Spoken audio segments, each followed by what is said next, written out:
I don't have it. You already have it? I already have it. Okay, great. Here's resend. All right, folks, I'm not going to hit the gavel here. It's not an official meeting. We have tonight a town hall. Thank you all for being here. We're here to discuss the future of the fire service. And what we'd like to do is talk about a study that we've commissioned. We'll have Mr. Knight present on that, and the director of ESA, Mr. Sine, talk about this endeavor. And to kick us off, opening comments from the commission. And then we'll open it up to y'all, and we really want to hear from you. We'll do public comment with a 3-minute time limit. I'll ask everybody to come up. We'll go back and forth between the two podiums.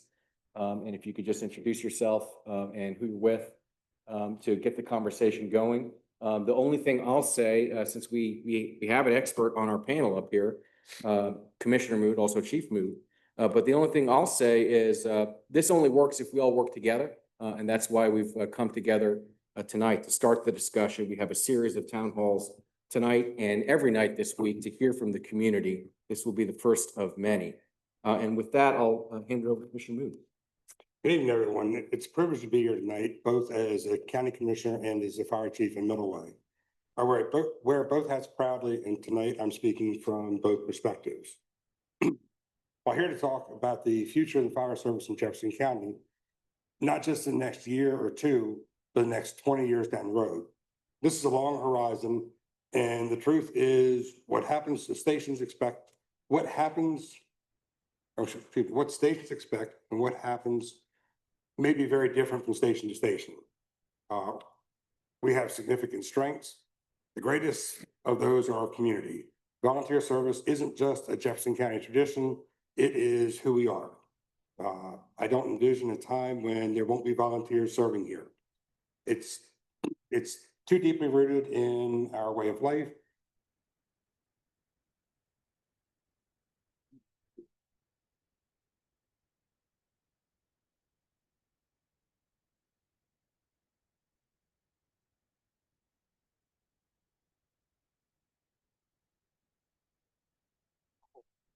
Now, while I bring this back up, I apologize. Yeah, That's fine. yeah, no, you had to pull it back up. Yeah. Yes, I'll explain a little bit what last year, I think it was about a year ago, we decided to do a study. We were asked to do a levy. The commission decided to move to this study to understand a little bit more about the fire service.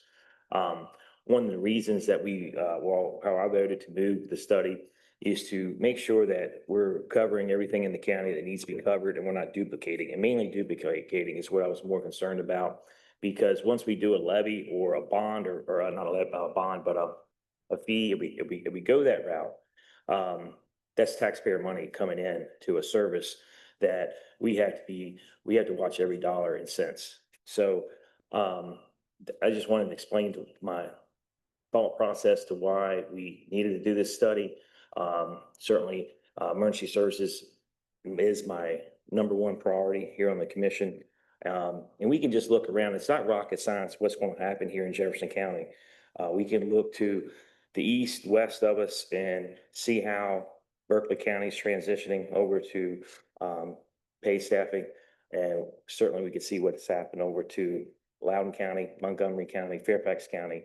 And it's going to happen here at some point, and we just have to be able to work together with everybody here involved and represent the best we can. Okay, so I apologize. I hit a screen here and it switched on. It says too deeply rooted in our way of life. But let's be honest, Jefferson County isn't immune to the fall off in volunteerism that's happening across the country. It's real, and it means that we need to figure out the balance of coverage and make sure no gaps develop. On top of that, regulations and training requirements are increasing. They're necessary, but they're heavier and heavier load on volunteers. We can't ignore that and shouldn't pretend that it's easy. That's why I'm excited for this series of meetings over the next month. And we'll go over from station to station to see what the individual needs of the stations are and what they can help move towards the future. Thank you. Thank you. A couple of notes, Mr. Commissioner Hepestay. I just want to iterate that we're here to open up dialogue that we started this morning and hope we can continue because we're all looking for answers and we want to make the fire department's happy, but we also have to work within budget. So there are some limitations to the happiness. So let's let the dialogue begin. Absolutely. And just a note on the history of the voting here, as Commissioner Stolper mentioned, two of the commissioners were on the commission when we voted to commission to pay for the study. That means three were not. So we have three new commissioners, which is the majority of the commission. Hope everybody understands that. The majority of the commission is new to this issue. The second thing I'll say, I don't know if you heard my comments at the last meeting, but I voted to approve the schedule for the town hall meetings, and I said publicly, I'm very leery of this project, which is an odd thing to say from the president of the commission, but I'll tell you why I said that. I have no interest in participating in some sort of effort that is antagonistic towards volunteer fire departments. I have no interest in that whatsoever. And if that's the way that this is going, I don't want to participate. But what I heard from Commissioner Mood, Chief Mood, is no, this is something we do want to do. We do want to have a collaborative discussion. And if that's the context, let's do it. Absolutely. I'll be supportive and count me in. We're starting off tonight, and the spirit of collaboration is here. I look forward to hearing from everybody. And if Mr. Knight, if you could explain what it is that we're doing with this study. Good evening. Good evening. Thank you very much for having me. It's a pleasure. Just a kind of a high level about Fitch and Associates. We've been around for 40 years as a public safety consulting firm. We believe we're the longest running. I don't know that we can prove that, but it's on our website, so we're going to stick with it, at least for now. Just a little bit of background about me personally. I retired from the fire and EMS services as a third generation firefighter. So I appreciate the commitment to open dialogue and transparency and collaboration as we move forward. After I retired, I went to work for the International City County Managers Association for a couple of years as their senior manager over their fire and EMS consulting arm. And then I joined Fitch and Associates about 10 to 11 years ago, became a partner about 5 years ago. I have a PhD with a cognate in research and measurement, and a master's degree in public administration, and my bachelor's in fire and safety engineering. So just kind of a broad perspective about my personal background and what I bring to the table. So what we did is try to follow the general scope of work that we had with the dialogue with those that framed the study on the front side. We broke them up in a few high-level elements in order to be able to have it broad enough for us to navigate all the nuances of your system. So the first one is really just evaluating the fire system response based on the current and projected demand. And what we attempt to do is make sure that we have an objective, data-driven, data-informed, and risk-based scenario to design the system of how many stations you need, how many types of apparatus you need. If you had alternatives for staffing, what would that require? And along that journey, a very important piece, and the reason we want to have objective data and measure the risk, is to make sure that local policy drives the expectations for service. Because if you choose X service over Y service, it could be drastically different in the costs and the level of resource, both human and capital, that you may have to invest in order to get there. So when we bring back the data and the station location assessments and all of that, we're going to have more dialogue at that point so that we can make sure that we go through that and say, okay, is this level of service meeting your expectations? If not, then how about this level of service? And we'll give the pros and cons and some costs to help drive that policy discourse. That's going to be an important, when we talk about being collaborative, that's going to be an important element for us in order to design alternatives that are going to be meaningful and implementable for you. The next piece of that, which you've already alluded to, is the stakeholder input. We know that that's a very strong, important value piece to this study. So as you mentioned, we have meetings all week long, every Tuesday, Wednesday, Thursday, and Friday of this week. And then we follow it up in 2 weeks with the agencies that we weren't able to capture, coming back on Zooms and having some virtual meetings with them.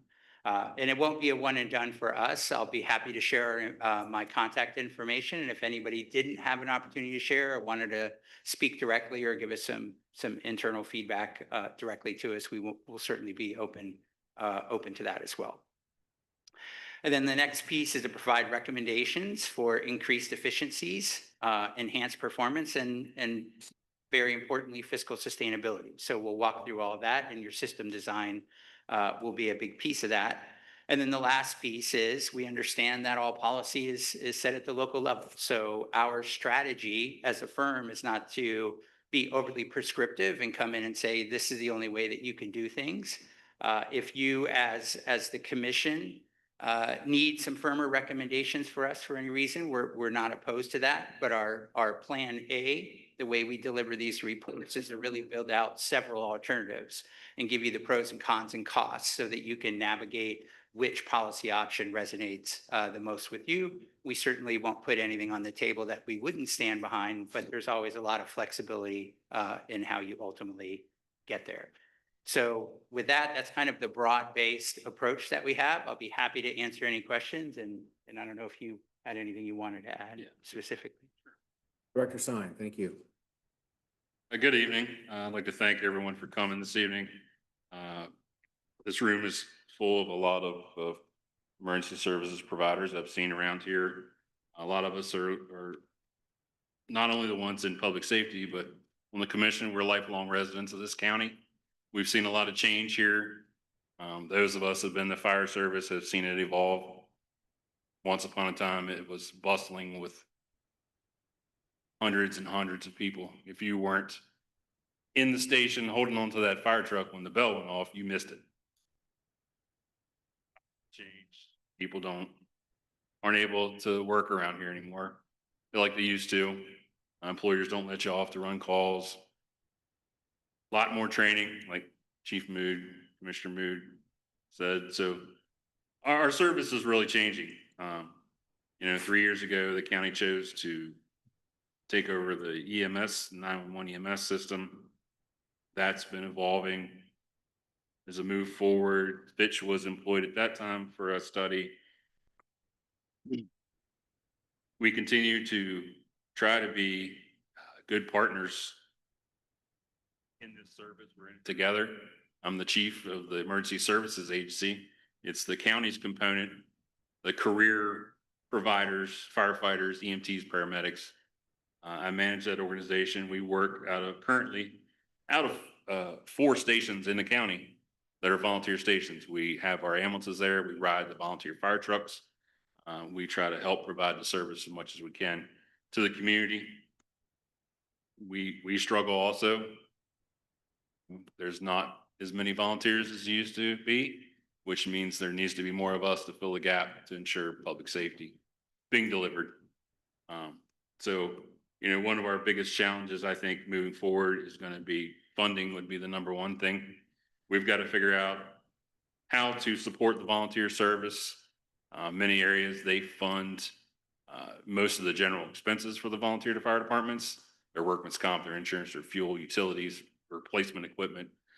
So I think that's something that's a heavy burden on the volunteers. As they have less and less help, it gets harder to raise money.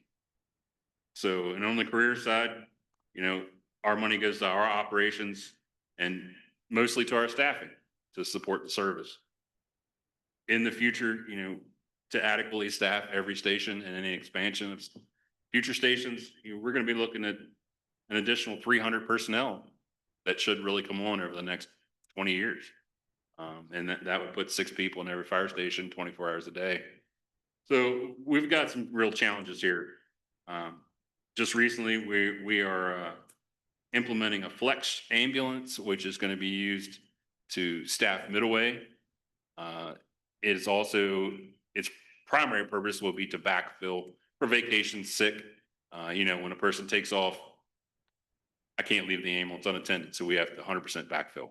So we're going to use that to try to be budget minded to also expand service. So that will be our next move, is to make that truck permanent. For those that follow county government, Carneysville, the county has selected a site in the industrial park for a future public safety center.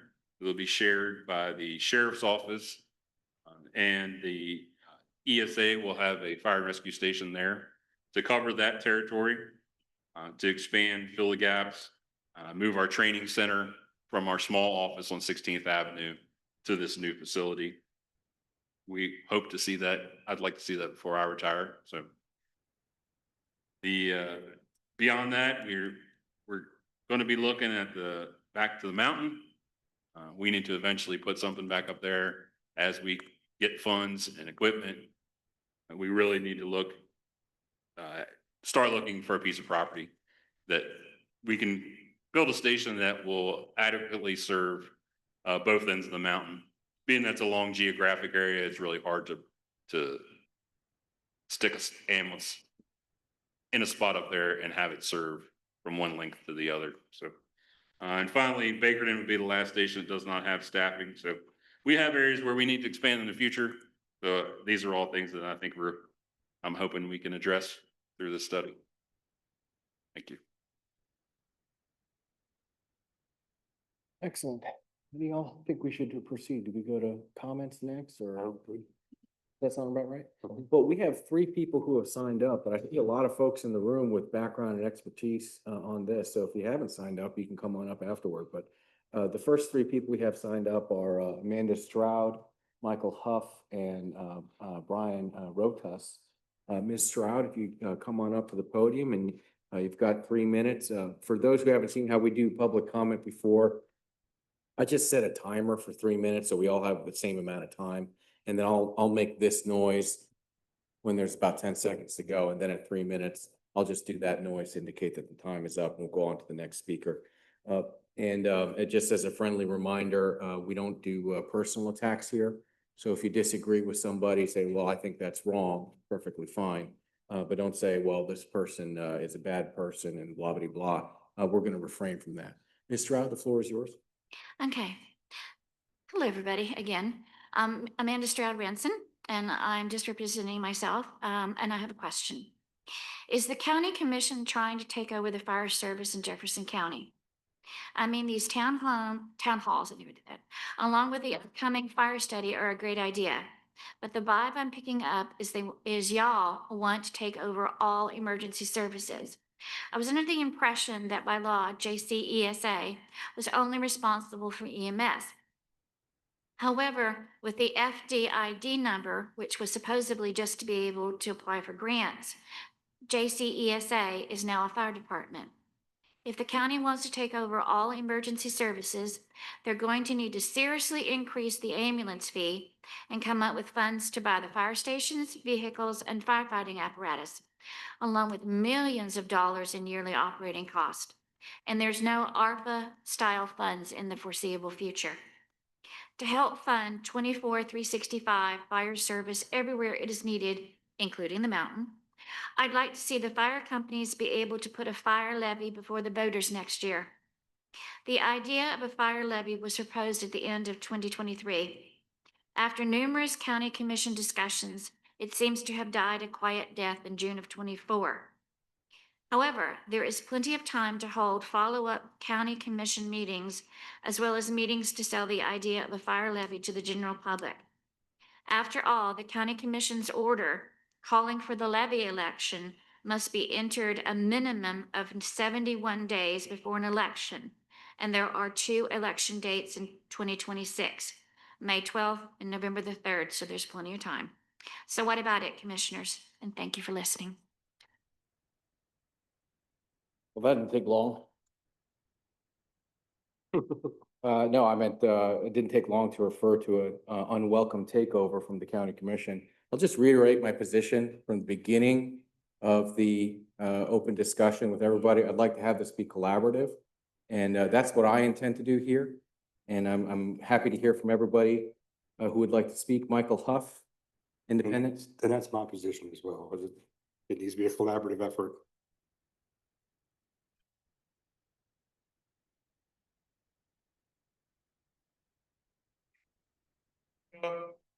Been a member Jefferson County Volunteer Fire Department since I was 15 years old, 1989. I still care about the volunteer system. Still care about whether we get our fire trucks out, our ambulances out.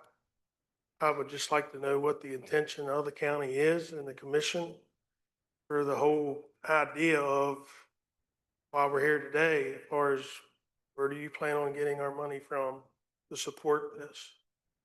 Because it's going to take a lot of money to support what Jefferson County wants to do in the next 20 years. You're going to have to be willing to tax the community. We're paying $35 ambulance fee night, correct, right? That's not even enough to cover what we're doing now. Where are we going to get these funds from? I'm asking you, the commission, are you willing to take the chance of taxing the taxpayers of this county? I mean, we're building houses in here every day, and 2,500 more houses going in Jefferson County or Charlestown or Ranson. Ranson has stepped up for the independent fire company and helped us a great deal. What's the county's plan? I mean, what are you gonna do for money? That's my question. We want to start with input. Thank you, sir. Brian Rotas, did I pronounce your last name correctly? You can help me out. And then if those are the folks who signed up, but we don't have to shut it down after that. If other people want to come up and talk, that's fine. Go ahead, sir. My name is Brian Roytis. I'm a resident 10 years or so in the county. Moved to the area from the Pittsburgh area. I've lived in Montgomery County, as you mentioned, and Baltimore County. So I've seen as a resident different styles of fire service delivery. I honestly don't know a single person in this room that is a responder in this county. So I can't speak to anything that they do, how it operates. In the process of me preparing for this meeting, I did do a lot of research on the internet. And one thing that I would encourage the fire departments to do is plead your case out there. There's not a whole lot of information. And I did find the Fire Strong Jefferson website, and it lists 8 different items that the money is suggested to be used for. And I don't know, I had higher expectations when I came in here. I didn't realize that this is this early on in the process, because there is a chart that breaks down the intention of how the money is to be distributed. And it struck me as a little bit odd. I saw some things that seemed kind of weird, and I don't know where these numbers came from. I don't know if they were the fire departments that agreed upon this or whatever. But it even goes in to discuss how the money's going to be, part of it's going to be distributed by fire station response areas. And simply looking at a map, it seems to me that the stations that have the larger response areas probably have a lower call volume, which would likely reduce associated costs that would go along with that. I also got the impression from the website that this is what the fire departments have agreed upon to distribute that money. My concern with it is, as a tax, a levy, or whatever we want to call it, that the people that are responsible for spending the money are good stewards of that money. And I'm not accusing anyone of planning to spend it incorrectly, but some of the things that were previously mentioned, right? We want to reduce duplication. I believe the commissioner mentioned that, right? And I agree with that. Some of the other places where I've seen, you'll see a firehouse that has 5 Tahoes sitting out in front of it, right? And I'm not saying that that's what's going to happen, but is there a plan on how this money is to be used? The other issue that stuck out to me was in the chart, it shows that staffing is the last thing that's listed here. And as the director mentioned, the intent for the need to have, potentially 300 people to fill the firehouses is obviously a huge undertaking, but even still at the small amount, this chart suggests $262,000 to go to the ESA from the 2.5 million anticipated revenue. I also went onto the ESA's website, and it shows that their lowest pay rate is $20.65 an hour. That would only give 34.86 hours a day of staffing. And is that going to be enough? I just urge that if we are going to take these steps, to make a difference. Obviously, the survey that's going to be conducted, let's just make it count and do it right from the start. Thank you. Do we have other folks in the audience who want to step up? I see we have volunteer firefighters, folks with deep expertise here. You're welcome to sign up, to come on up and speak. 3 minutes, even if you haven't signed up, that's all right.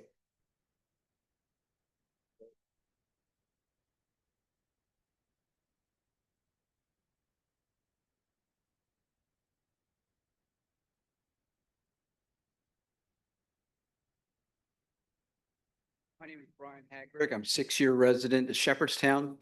I have been involved in the fire service since 1978, first as a volunteer and then as a career firefighter for the federal government and then Montgomery County, Maryland.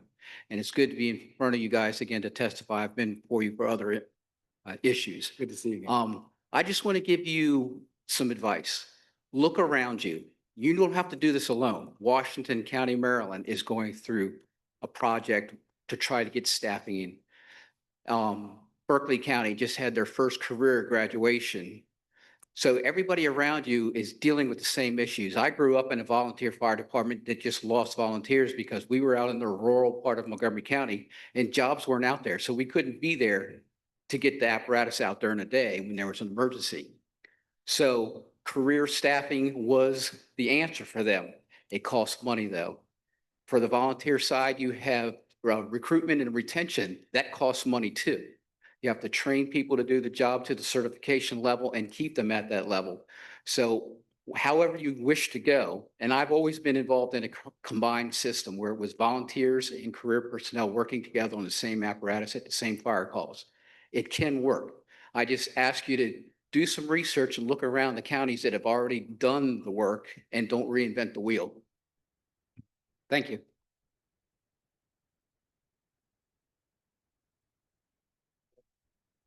Yeah, I just heard a collective, oh, here we go. You gotta hit the button. That was Steve saying, oh, here we go. There we I'm just kidding. go. I appreciate the gentleman reading that website, so thank you. It's out of date, and that was from the levy that we proposed, and so there's been some changes, and the portion, where you're talking about broken down was based off a need to stop gambling in supporting the revenues for our fire service. So that's why staffing was last, because right now we generally gamble for fire service funding, right? Bingos and sportsman's bashes and apple butters and the 75 other days a year that volunteers do fundraising efforts around here. I hope, so hopefully that helps. Glad to talk afterwards if you'd like. I hope this is not the format we're going to use through this, because normally in our town halls, it's much more back and forth and we can talk a little bit and it's less formal and we can converse and yell at each other, right, Steve? I mean, we do. We always have a good time. Exactly. So hopefully this is just like the, let's get it started and we'll move to a better format And moving forward. Marshall usually starts out by saying, Steve, you were always right. No, you got that wrong. So the only point I want to make, Pasha, I appreciate what you're saying about starting from a position of trust. The unfortunate thing is that we're not starting from a position of trust, right? And it's important to start this conversation understanding that we are starting kind of from a position of distrust, right? Like there are still wounds on both sides. You know, Steve and I joke about that a lot. And so we're committed to this. We need help. No disrespect to this gentleman, we do not need a $40,000 study to tell us that we need help. We know that. So there are better ways to go about this, but we're in it. I think I can speak for all of us. We know we need the help. We need a constant funding stream for the fire service. You all know that, we know that. And so we're together to get to that end goal for the better of our community. That's all I got. Thank you, Mark.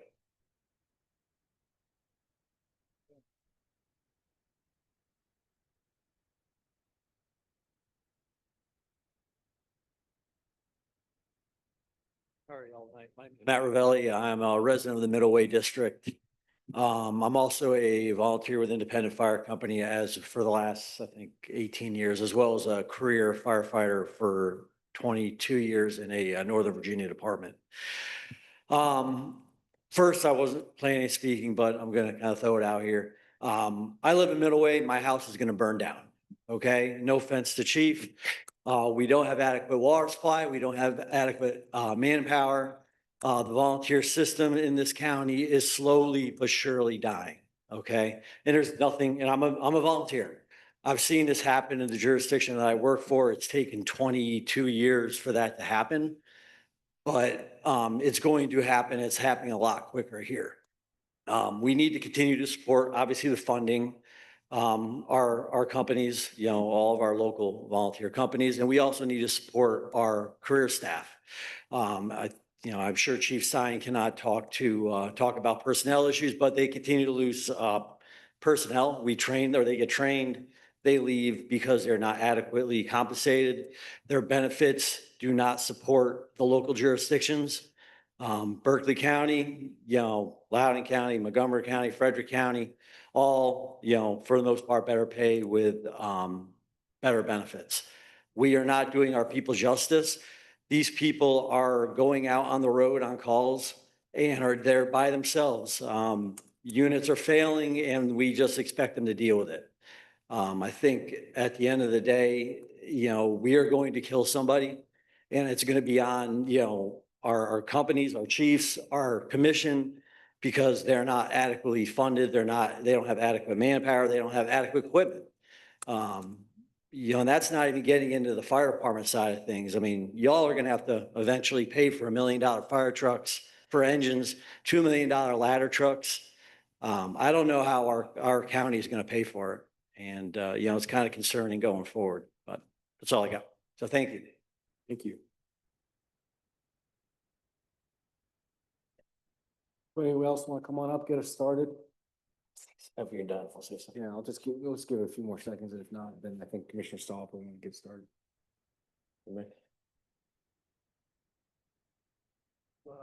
Yeah, I do have another meeting I have to go to.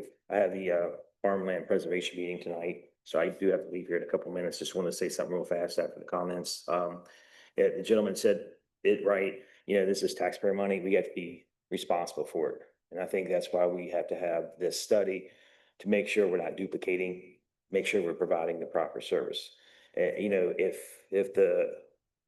we decide there's a levy that needs to be put out or pushed out, and it's 3 million, and then 2.5 of it is for equipment, and only $500,000 for personnel, that might not work. We need to know what the balance is, because a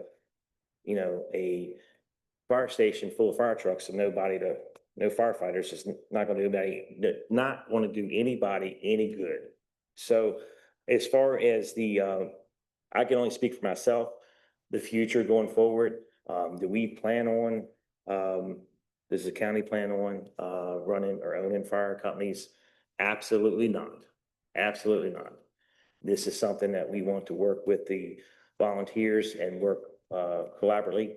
That's why when we did the fish study, they recommended that we keep our EMTs inside the fire stations. We already have the infrastructure there and we lease space from them. And I see moving forward is just staffing and having a levy or whatever to staff the fire companies and be able to provide more paid positions.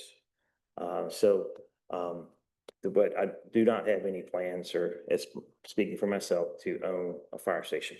Unless Marshall will sell me his, and I'll pay with my personal money, put my name on the side of it. So we'll call it Stoliker Station 3. That's why we love each other so much for it. So Marshall and I go way back. As the eldest or the most senior commission here, I was our only commission here during the fish study. So the original fish study with the EMS. So we had a lot of great conversations back then. We still do.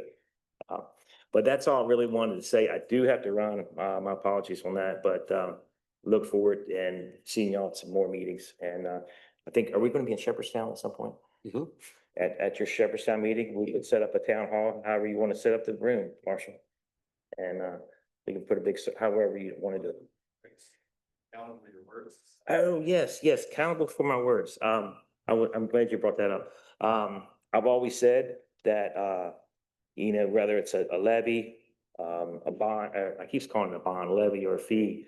I've always said, and I always stand behind it, that I will put that on the ballot. And you have my word. I said that 4 years ago, and I'll still do the same. I'll vote to put it on the ballot. So, and So- let people decide. All of these meetings will be recorded and they'll all be on the commission's website.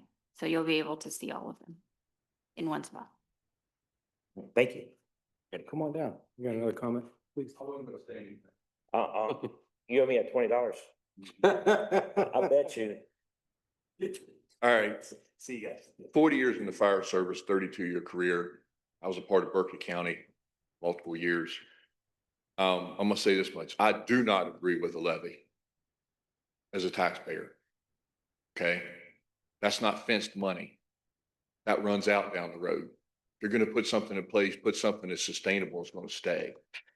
You need to put a fire fee in directly associated and make it fenced so it's directed toward paid personnel, equipment, and have it separated on how much money is going to go to the fire stations and how much money is going to go to the paid personnel. Not have something that we're going to have to vote on year and in 4 years, another vote and however much you set it up. And also put an independent commission together like Berkeley County as a fire board to oversee this. So there's oversight on it, which is fire personnel and community members.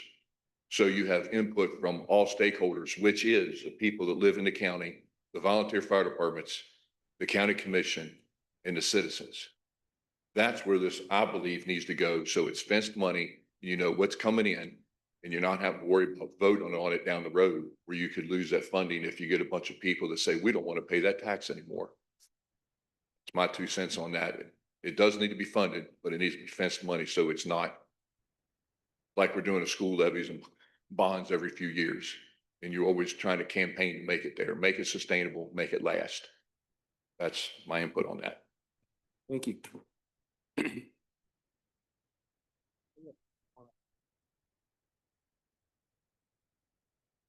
Good evening. My name's Heath Fleming. Career firefighter, advanced EMT here in the county. I'm also a volunteer at Shepherdstown Fire Department.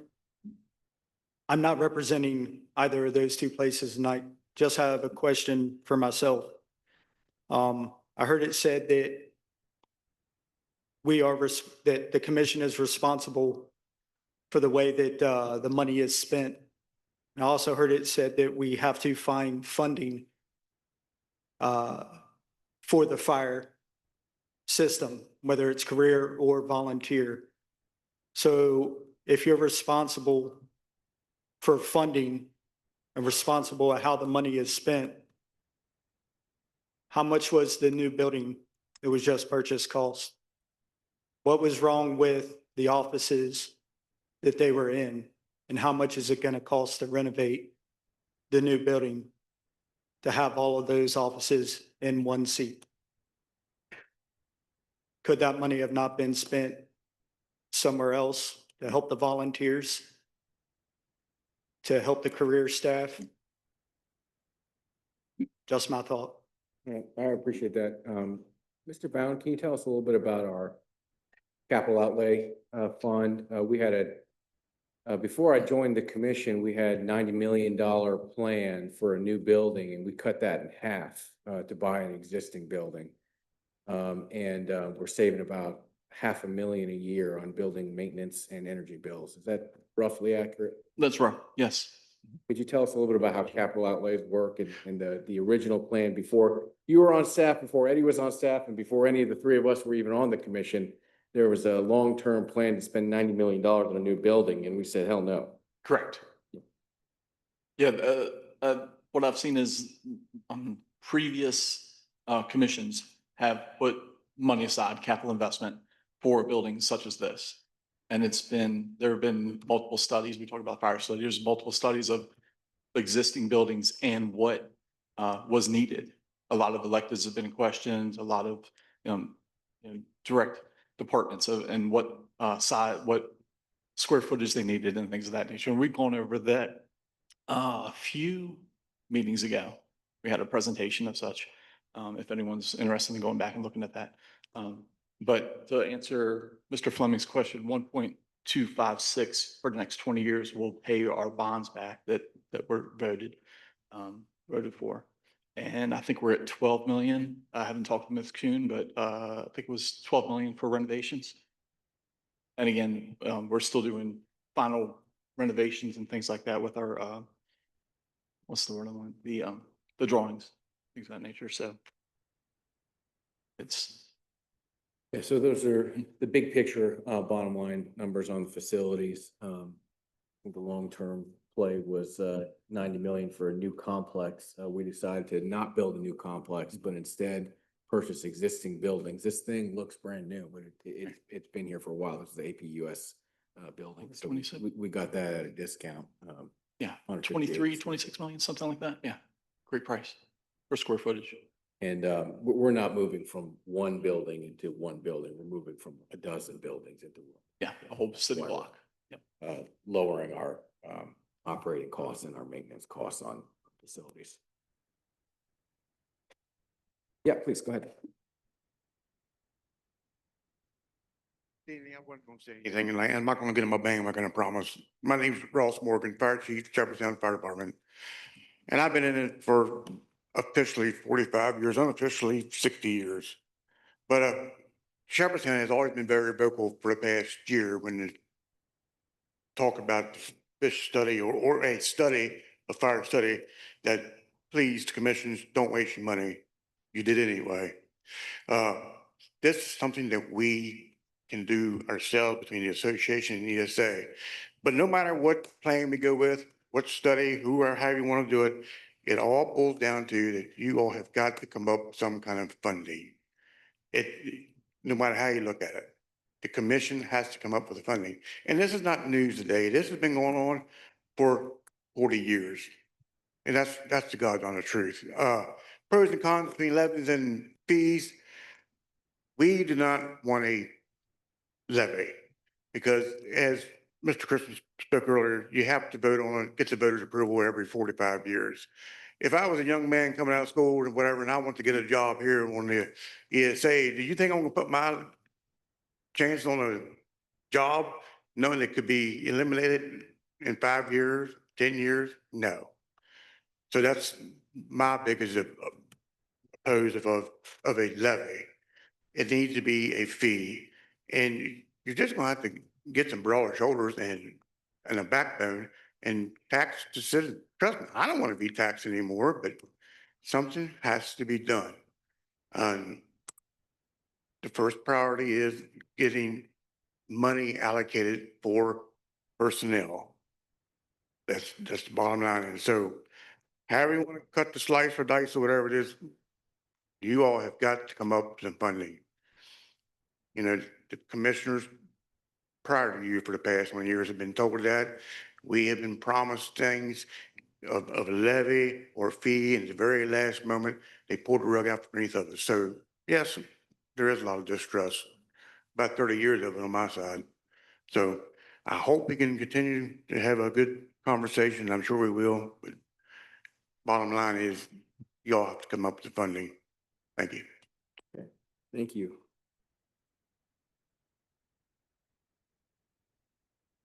Status, where are we on the process? Do you think that's a good idea?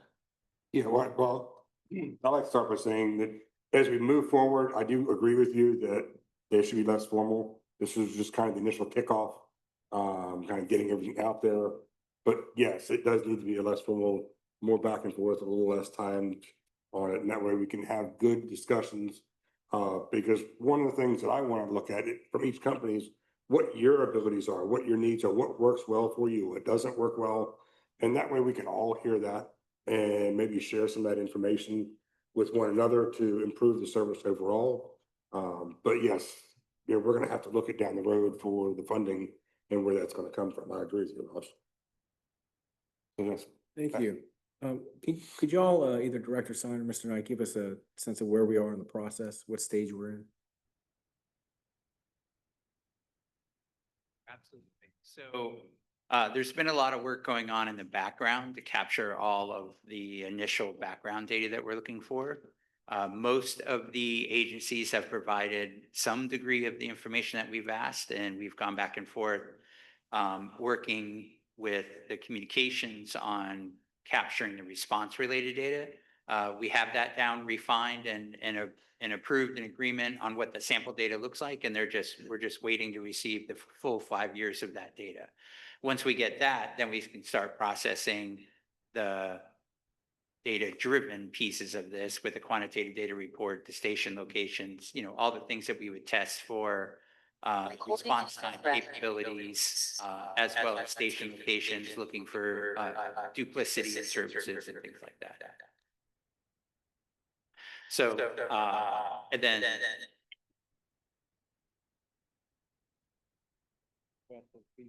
We're gonna address that. the stakeholder volumes on.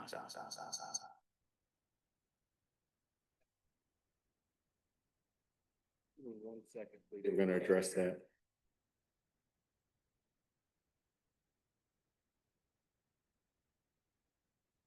Put this device in the room so we can record everybody all at the same time. And we're only pointing one direction. Nobody could tell who came up from the audience to speak. With that device there, everybody gets a little camera time. We're adjusting, developing as it goes along. That's right.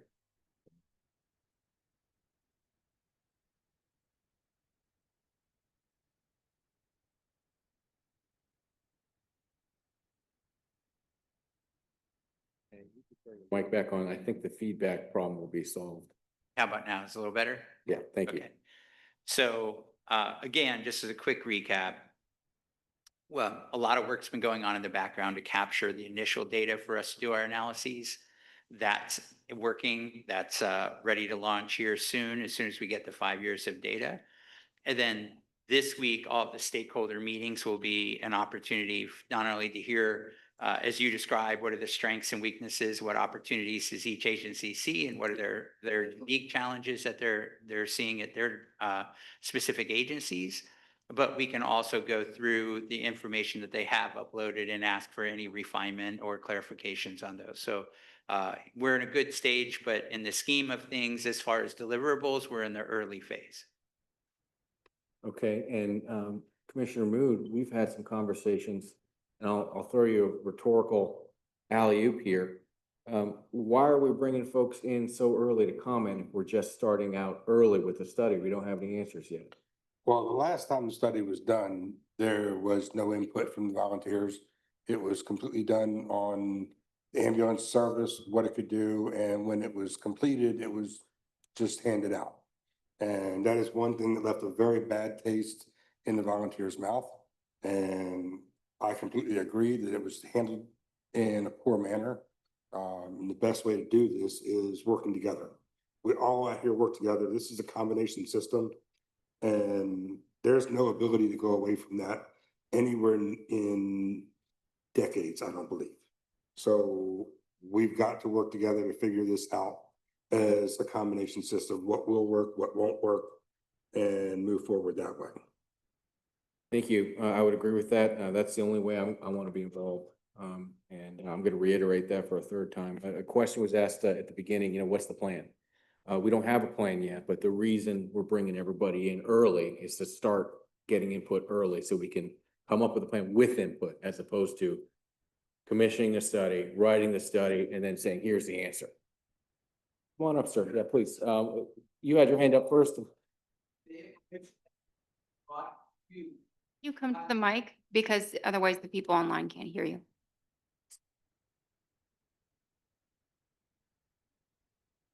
We have millions of fans are all tuning in. They want to hear what And you have to say. actually, we do.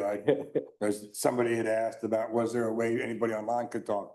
Because apparently there's a lot online watching. Oh, that's great. That's wonderful. I just had a quick question. As the information flows from this gentleman's study to you, is it shared with the volunteer stake here, their stakeholders too? Yes. So they have input into what you're receiving and then translation to how it affects them? Or is it just, hey, this is what they said we're going to do, and then they get a chance to comment on it? At the present time, it's been input from the volunteer stations, input from career, input from the county. So it's all input at this point in time. That's good. So you will When the avoid, last report came out, you'll it avoid came the, out with multiple options and different things to work with. So I would really expect this to kind of be the same. And I'd want to have open discussion, with all involved for the system. yeah, I was just hoping that that would be the case, so you would avoid the situation you talked about them on the EMS study and then them just getting it the last minute and not having any stake in it. Appreciate your answer. Just to give you some context, Mr. Knight has never spoken to any of the commissioners minus Chief Son or Chief Mood, and that's only because he is representing his fire station. This is his first introduction to the commission. Chief, come on up. It's just a quick question for this gentleman here. You said earlier in your conversation that you're still gathering some information, or you're still waiting for some information from, now, I guess my question is, have you got all the information you requested from all 7 fire departments, the little questionnaire? Just have you or have you not? For the record, no, Okay. not yet. That'll be part of our ongoing discussion. Thank you. Yeah. Okay.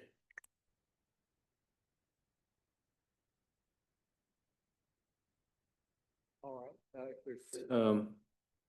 Nobody coming up to the podium. Let me just ask, what's the next step? Is there anybody online? Oh, we've got somebody. Sir, come on up. Sure, and just hit that button when it turns red, the mic's on. So this gentleman back here earlier said something about reinventing the wheel. I feel like we are trying to reinvent the wheel because the wheel's already been invented. Like I said, I've been in the fire service since 1989, and I have a high school diploma, but it don't take rocket science to figure this out. The equipment is all over Jefferson County already. We have ladder trucks, we have fire trucks, we have engines, we have squads, we have extrication equipment. We have everything that Jefferson County needs to do the job, except people. It's really not hard to figure out. The only way we're going to get people is tax the citizens of Jefferson County with a fire or ambulance fee that is more sustainable than $35 a household. So, commissioners, I'm looking at you. Is your life worth more than $35? Every bit. How much more? I can tell you, I have properties in Berkeley County and I pay about 110 a year for that. So what's the problem? I'm asking, what is the problem? I'm a longtime citizen of Jefferson County. I live at 8037 Stone Point Road. Been here all my life. I would pay Jefferson County commissioners, Jefferson County, $100 for somebody to come save my life. Okay? The equipment's there. The buildings are there. You don't need the infrastructure. You need the people. I agree. And eventually the equipment's going to have to be replaced. I mean, Independent Fire Company's got a rescue squad that's almost 20 years old. It'll cost $1.5 million to replace it. We got a tanker that's getting ready to be 30 years old. It's going to cost $600,000 to replace it. I mean, we'd probably be willing to replace the equipment if we had the people to get on it and go save lives.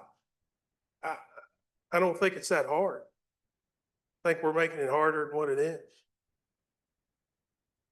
That's all I have. Thank you.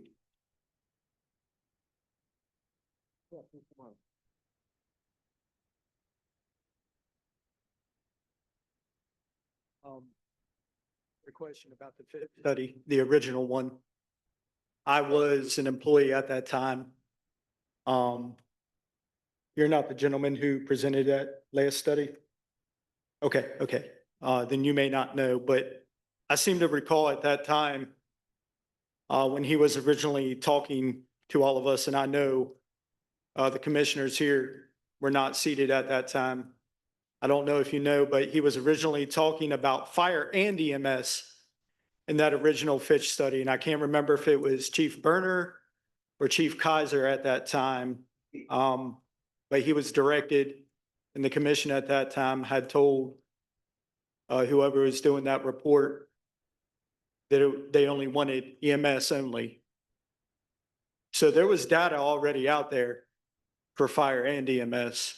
Is there any way that we can retrieve that data to compare it whenever that was done? To bring us forward to where we are now, to see in that, what, Chief Sign, 3 years since then, the last study, 4 years? Yeah, 3 or 4. How much of the greater need for staffing in that 4 years from then till now is going to be needed for the future? Just so that we can project for down the road, another 4 or 5 years, how much more staffing we will need? 10 years, 20 years, when my grandbabies are running around this county? Yeah, that's a good question. I mean, maybe we have drafts of the fifth study that we could look at. You were saying the final product is about EMS. But if there's earlier versions of it with data on fire, maybe we can use some of that, but I don't have an answer to that. If there was, it would have been inaccurate because there was no information from the fire companies that was submitted. It may have some data on staffing numbers and potential locations, but it was not including any information from fire companies about what their abilities were and what their apparatus and finances were. So the Fitch study, that predates our time on the commission, but you were with Middleway at that time. Okay, so you participated on the other side, or I should say didn't participate on the other side. Okay, that's the problem.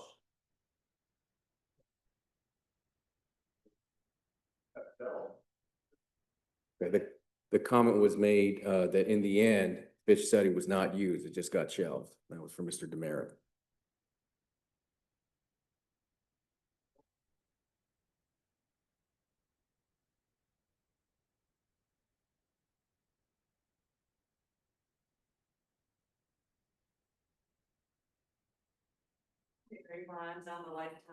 Thank you. I'm Gary Wines. I'm a lifetime resident here of the county. First of all, I'm going to thank all y'all volunteers for all y'all's great work that y'all did. I'm not a volunteer, but I was born and raised up in the volunteer system, as my father was a volunteer firefighter. My question is this going to be the same repeat of the ambulance service that was a couple years ago? It started out, it was involving all the companies. A EMT service was gonna be at every station and everything. Well, then when finally, after the study was done, 3 companies got eliminated. But there's 3 fire departments that don't have ambulance service at their station. So is this gonna be the same repeat as that? You're saying all companies now, all the fire stations, but after the study, just because Blue Ridge, or I'm just gonna say Bankerton, if they don't have like the fire calls like the other companies got, are we gonna be eliminated? Is those stations gonna close down? I mean, it seems like, it started out the other study, it was all for all the companies, but then 3 of them got eliminated. And then my question is, why would you look for a property on the mountain for a future ambulance service up there when they stated that if that fire company did their station, get the bunks that they needed, my understanding, they paid lots of money to get it up to standards, and it's not even being used for that. So why even put all this money out when there's a station and a fire department there? And my question is that what we're gonna be looking at in the future? No volunteers, no nothing up there as well? Because we don't have that's a high quality population. But again, thank all you volunteers for everything that y'all do at these companies. Because without y'all, it wouldn't be where they are today. Thank you. Thank you. Thank you. I represent the Harpers Ferry District and Jefferson County. Director Stein, one of the first things I asked when I joined the commission is what's the plan for the mountain? And you gave us a preview of what the long-term plan was. And you gave an overview at the beginning of this meeting too. Would you mind just mentioning again where that stands right now? Still in line with that area report that we gave out. It identified the key areas where obviously there are no EMS at this time. It did include the Carneysville area, which is new. That's also part of a combined station. So then the future, there is future. Well, I'm not going to be here forever, so I can't guarantee when or where it'll happen. But my intent shows on the report that Blue Ridge is addressed. We do run EMS on what is called quickest route. We use data-driven information from our 911 center that tracks how the time and distance to calls. That is used as a basis of staffing, call volume. And right now that the main station, which I understand is beautiful, I have not been in there, is located too far north to adequately staff an ambulance for the entire mountain. The geographic area is long and slender. So putting a unit up there, it really needs to be in a spot somewhere between the middle school and the top of the mountain. So we have talked about it. Self and Chief Mood, Commissioner Mood have talked about it at length. So there's talks and it is a plan for the future. So we're not leaving them out high and dry forever. Just trying to, like everyone said, it's money, it's personnel, it's a lot of things that fall into that. So And facilities, will that be part of the scope of the study? Yes, it's part of the scope, but more specifically to duplication, do they have the space and capability? If we had recommendations for adding different types of resources, quantity of resources, personnel, things like that. Thank you.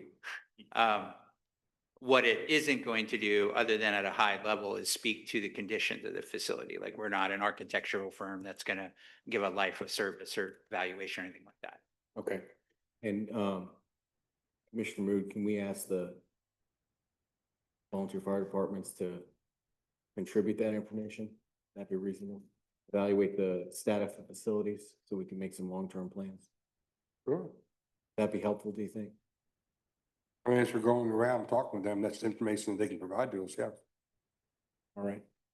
I hope that answers your question. Sure, come on down.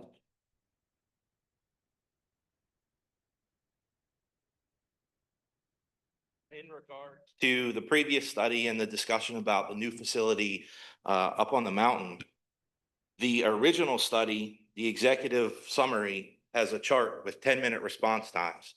And this says that the current station configuration could capture approximately 91.15% of the incidents within 10 minutes. So is the juice worth the squeeze to build a brand new facility to move it slightly south versus putting an ambulance in an existing building? That's still better than what those people have now.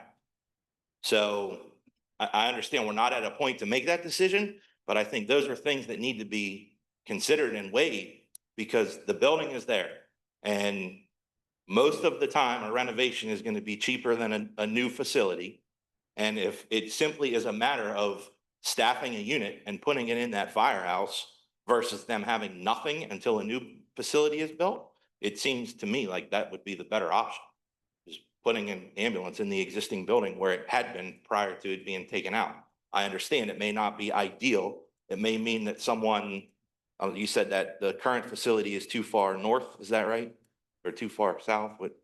Too far north compared, it falls into the pattern where the next closest station is.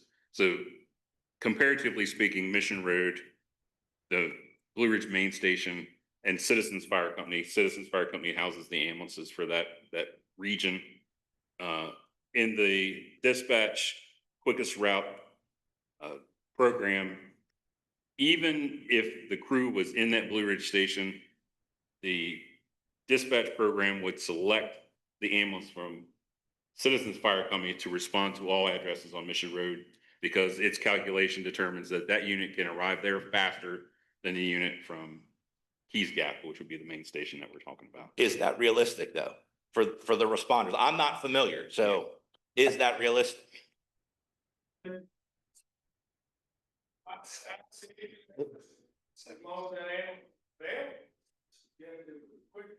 But that ambulance isn't there, one driver get there, one It's I mean, roughly it's a significant expense to build a new facility to cover maybe, you know, a few seconds, a minute or whatever. And long term, right? You know, I mentioned in my first time up, we need to look at the long term, not just put a Band-Aid on it now. Let's, you know, fix the whole problem. But if getting those folks on the mountain in ambulance is a matter of putting it in the not ideal spot, but getting it back up there, to me, that seems like that should be the first step. And then if we need to down the road, then we worry about maybe a new facility, because, you know, the bottom line is these charts and travel time maps that were done regarding the EMS survey use the existing firehouses. So all of this data is identical for the fire calls, right? It's not going to change. The volume may change and, you know, those types of things, but this data is already here. It was provided in the first round of the study. So, you know, while I understand some of the sentiment about, you know, everybody knows that it's broken and we know what the problem is, I don't disagree with the fact that spending the money to get definitive numbers, right? And one of the things that also needs to be considered is this is 2025. When the consultant reaches out to the 911 center and says, hey, I need this data, it should only be a couple clicks, right? Is he asking for data that has not been tracked at all up to this point, right? There's an obligation, and obviously the volunteers are doing a great job of providing the service to the best of their abilities, but there's an obligation from the government to be involved and aware of providing these services and being responsible for it. You know, both making sure that it exists and it's present and that it's being funded and staffed. And, you know, I mentioned and we discussed that the website that I found was a little outdated, but I came in here with a huge concern that staffing was going to be overlooked. And almost every person that's representing the volunteer fire departments has said that staffing is one of their biggest concerns. So, you know, again, like the lady said, kudos to you all for the service that you provide. And I think it is not just the commission's obligation to long-term fund this, but it's also the residents' obligation, because we are the ones that have the vested interest in that service being available to us. You know, I live in Gapview, and when I see Loudoun County units coming into my neighborhood, like, you know, that firehouse up on Harper's Ferry Road is pretty darn far from Gapview, you know, and they're coming into my neighborhood. Like, we need to be better, right? And you know, I agree with the sentiment that you said, like, let's make this a tax, make it count, get it in place, right? And look, I don't want to be overtaxed, but I think we can all probably agree in this county, I don't think we are overtaxed at all. And why do you think most of the people are moving into this area? That's why I moved into this area. I was living in Baltimore County. I was looking at a house in Severna Park over there, and I was like, I could get way more if I come out here. And to pay a little bit more to make sure that these services are available is paramount. And I think it is time for the commission to step up and make this a permanent thing and a true focus to provide an adequate service to the citizens of this county that deserve it. No.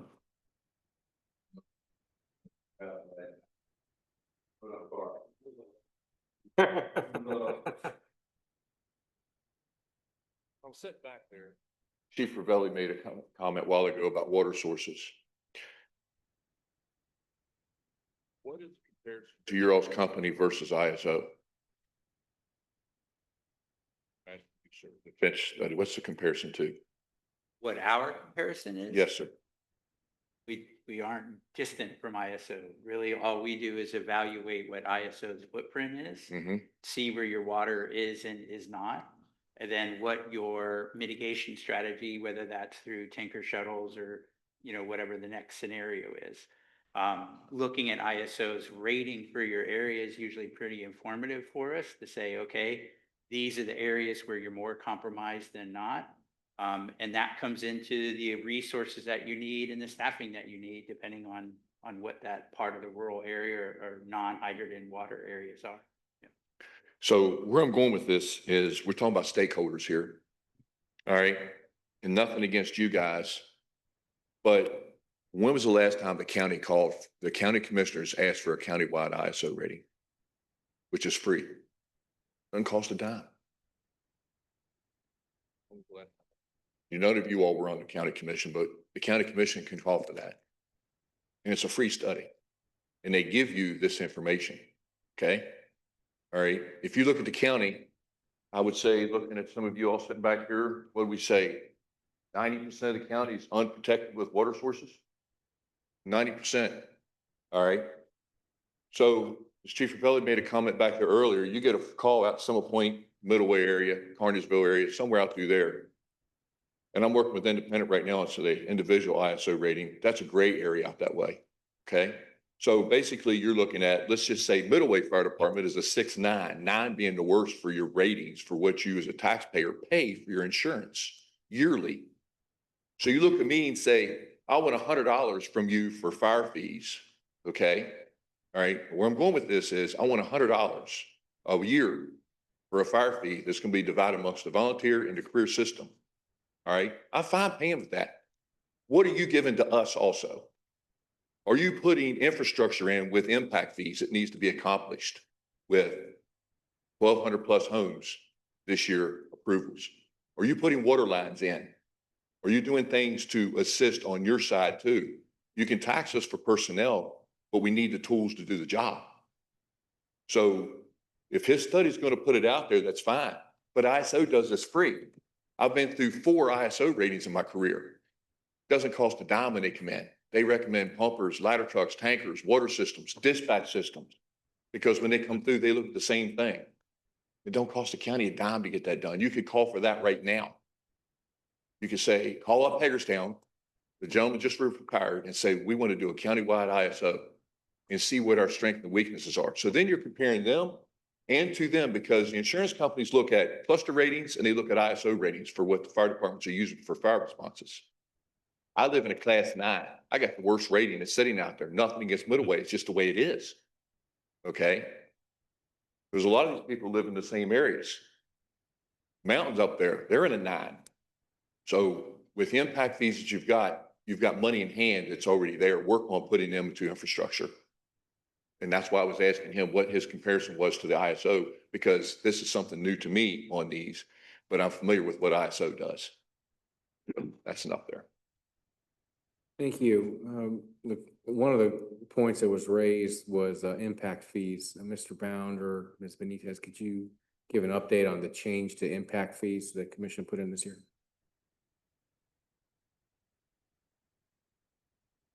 So impact fees, we did an impact fee study. The study provides the backing to give us a number, and that number increased the impact fees. We are able to increase impact fees for ESA in part because we put on our planned construction building the public safety center. So we're able to collect impact fees for that purpose. But we can only collect impact fees for our infrastructure that's owned by the county. And the county doesn't own any water lines. And so we can't have any expansion of water lines. That's just not something that the county has. But that's something that all of the water systems, CTUB, West Virginia American Water, Harpers Ferry, and Shepherdstown Water all maintain and run the water line. Okay, that's been helpful. Thank you.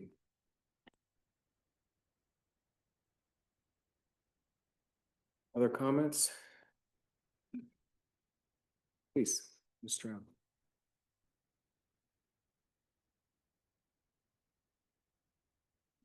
Off the cuff, so it's going to be a little incoherent. I live in Old Town Ranson. Independent Fire, guys, is basically a block and a half away from me. And one day I realized, I'm like, wait a minute, where's my fire hydrant? And I worked with Independent Fire, and I'm like, do we have enough fire hydrants in Old Town Ranson? And the answer is no.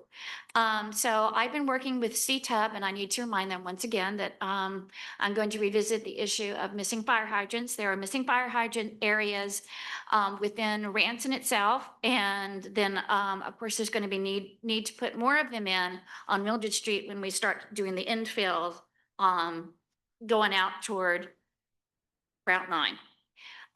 So that's something that I'm working on. So I would suggest that if anybody has concerns about fire hydrants, they talk to CTUB or American Water. Because like, for instance, Fairfax, the Fairfax development that's right by the circle, they have, it's almost like a fire hydrant every block. And I'm like, we don't have it in Old Town. It's just not there. And it's like, well, you'd have to go here and then hook up here and then bring it back here. And I'm like, I don't want my house to burn down. Regarding a fire fee and a levy, I attended the levy meetings that were held, and I thought it was a good idea because people bitch and moan about taxes, and they consider fees taxes. So that was why I was focusing on a levy versus a fire fee, but I'm open to either one. I told Bessie Nelson when the ambulance fees finally got mailed out, I looked at her when I came in and personally paid my ambulance fee, and I said, I'm really excited to pay my ambulance fee. And she thought I was being sarcastic. I am not. And I actually pay more than the $35 or $39. And I'm more than willing to pay more. But like I said, people around here do complain that we're being taxed to death, and they do consider a fee, such as an ambulance fee, a tax, which is why I went the levy route. So thank you very much. Thank you.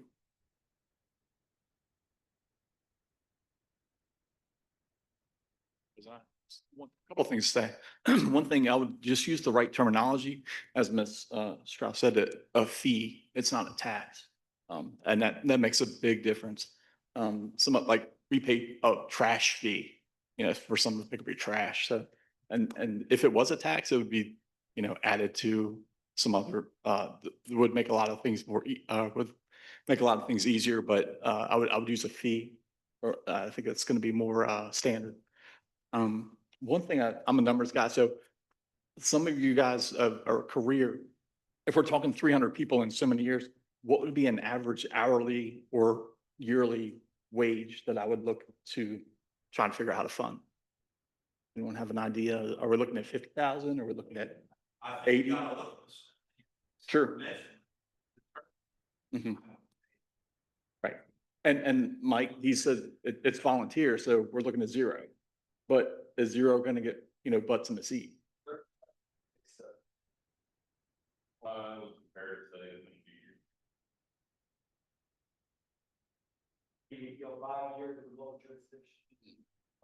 That collectively average, where you want percentage-wise of those local jurisdictions. Obviously, you have Berkeley, you have Lab, you have Montgomery, you have Frederick, you have Farm.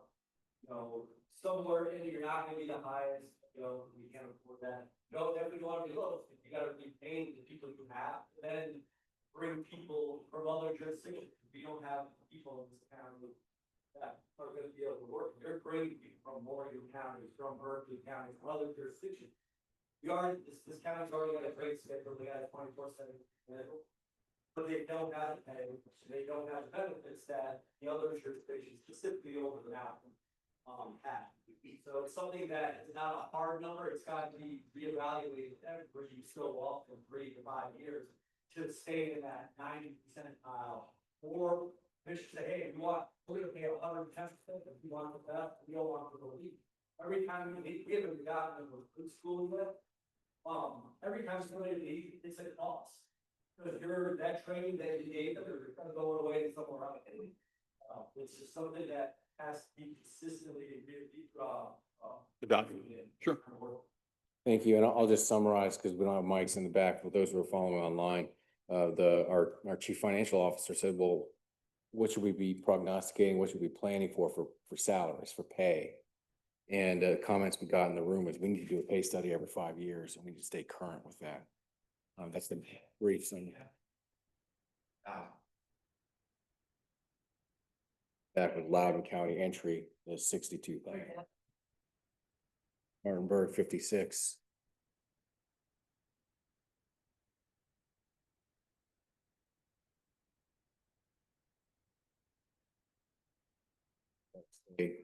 And a happy medium. I will say this, we are never gonna keep pace with Loudoun County. So let's set expectations now. That ain't gonna happen. Yeah, please come on up. Sure.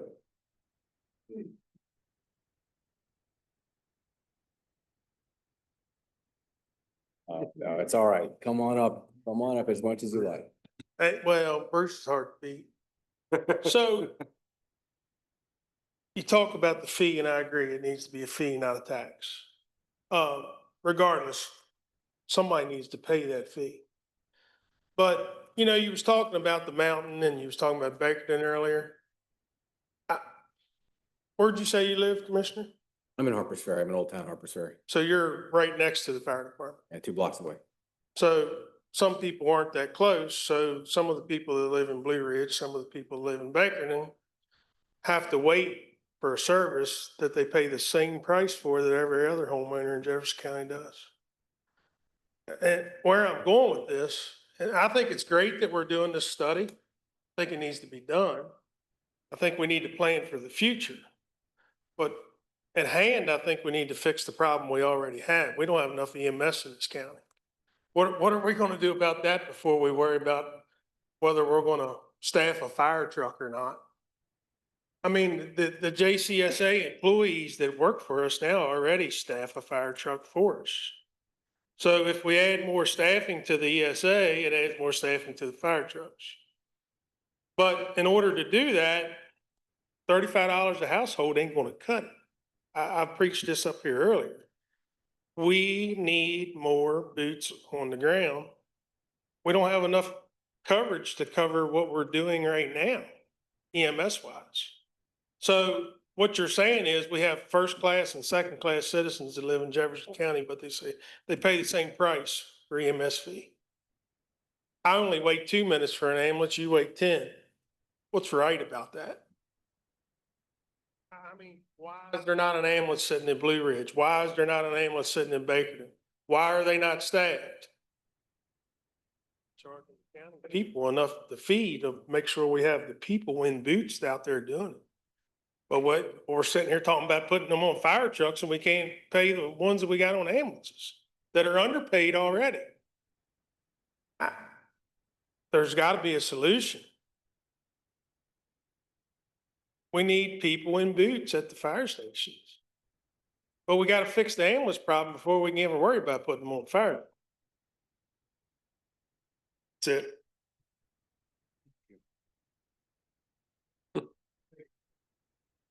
Oh, yeah, please come on up.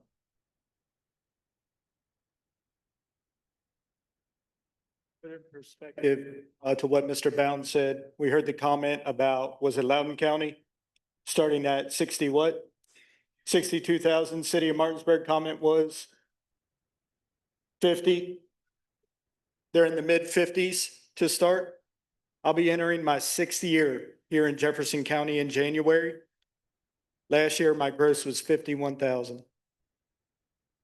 Just to put it in perspective, for those are entry-level positions. In my 5th year, I only made 51,000. So I was making below what that entry-level person was making in the city of Martinsburg. So. Thank you. For perspective. Yeah, that's helpful. I want to give a little bit of context, and Eddie, you could do a better job than I can on this, since you used to lead our JCEA. Mike and I both represent the Commission on the Jefferson County Development Authority. That is an organization that is designed to recruit large investment into the county. Investments in the county are what pay taxes at a higher rate for residences. That's the fundamental problem we have here. Fundamentally, we have an imbalance in growth. We have too many residences, too much housing coming in, and not enough businesses, not enough commercial. And this imbalance is causing a lot of strain on our system. I'll be the first to admit I'm not the guy who can pick out the right engine. That's not my expertise. But I can look at our balance sheet, and I can look at our tax rolls and say, well, we've got a huge problem here, and it seems to be accelerating. So that's the first message I had when I first joined the commission, we have a problem with too much residential, not enough commercial. We need to turn that around. For those who don't know, commercial pays taxes at a rate that is double residential. And correct me if I'm wrong, they don't use fire services as much. Typically they don't. Residential has higher demands on our public services like fire and police. So what we have is an imbalance here that we're trying to change. A little bit of context here. Of the top 10 employers in Jefferson County, 9 do not pay taxes. We love them. We love government. We love education. That's a wonderful thing. But when 9 out of 10 of your top employers are not paying taxes into the system, that further exacerbates the problem. We have an imbalance. So from a big picture perspective, we're trying to get some major investments into the county, large scale commercial, to help balance out those tax rolls and alleviate some of the stress in the long term. That is not going to fix the problem in 6 months, but we're talking about 20 years down the line. If we're looking in the long term, a big piece of this has to be bringing in commercial development at a pace that is balanced with residential. So we're not so top heavy with residential. Would you say that's about right, County Administrator Benitez? You used to lead our JCDA. 9 out of 10 of our top employers don't pay taxes. Is that right? And even more than that, I want to say roughly 9 out of 10 of our the largest employers of Jefferson County residents are out of county. So I would love to bring that back in. Mm-hmm.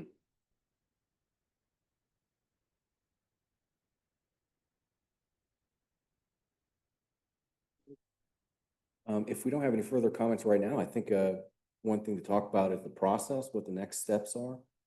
That sound about right? Mr. Knight, can I turn it over to you? So the next steps, as I mentioned earlier, are all of our stakeholder input that we have scheduled this week, and then 2 weeks after this for the follow-up for the remaining agencies.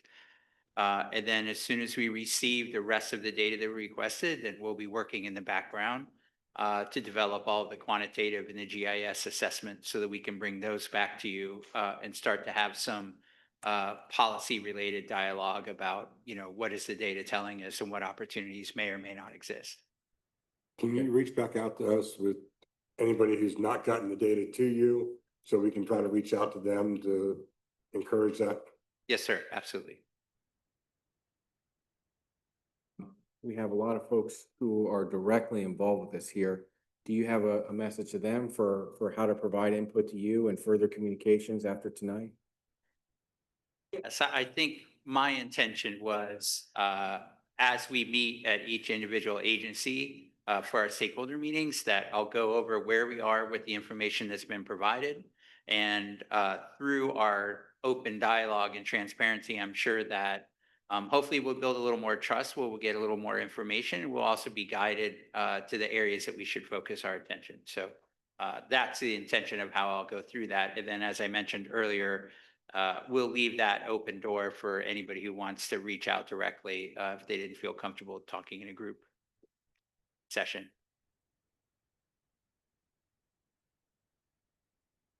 Any comments from the commission? I'm not a subject matter expert in this area, so I'm doing a lot of listening. So thank you, Elle, for your valid inputs. I feed on people making something. Thank you for your comments tonight. Could you tell us the schedule for the week?